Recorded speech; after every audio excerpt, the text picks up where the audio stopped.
તો કેમ છો ગાઈસ? આજ તો અમે સાગરના બે વનક બોડી જવા નીકળી ગયા અને અત્યારે હાલમાં તો બાલાસિનોર આવી ગયા.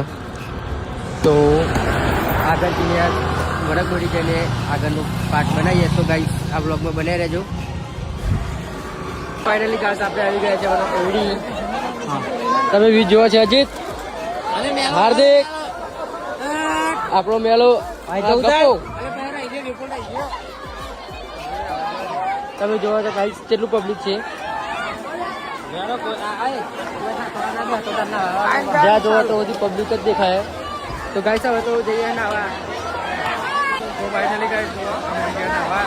તો જો જીગરભાઈ નાવા બતાવી દો તમને. જો માહોલ ગરમ.